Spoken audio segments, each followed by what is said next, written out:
একটা সময় বাংলাদেশের বিস্তীর্ণ এলাকা জুড়ে এই গাছ দেখা গেলেও কালের বিবর্তনে কিন্তু এটি হারাতে বসেছে।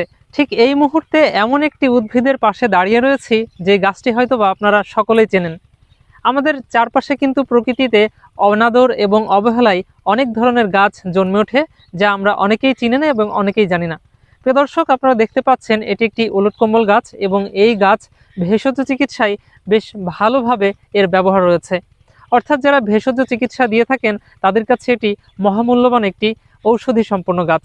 বিশেষ করে প্রস্রাবে জ্বালা পড়া, ধাতু যাওয়া এবং যে সকল নারীদের অনিয়মিত মাসিক বা ঋতুস্রাব হয়ে থাকে তাদের সেই সমস্ত রোগের চিকিৎসায় কিন্তু এই গাছ ব্যবহৃত হয়ে আসছে। অর্থাৎ এই গাছের যে ডাটা রয়েছে সেই ডাটা কিন্তু কুচি করে কেটে সারা রাত পানিতে ভিজিয়ে রেখে পরদিন সকালবেলা মিশ্রি অথবা মধু দিয়ে খেলে এই সমস্ত রোগ থেকে মুক্তি পাওয়া যায়। তবে অবশ্যই লক্ষ্য রাখতে হবে, যদি কিনা আপনি চিকিৎসার কাজে ব্যবহার করতে চান তো সেক্ষেত্রে অবশ্যই একজন ভেষজ চিকিৎসকের পরামর্শ নেবেন।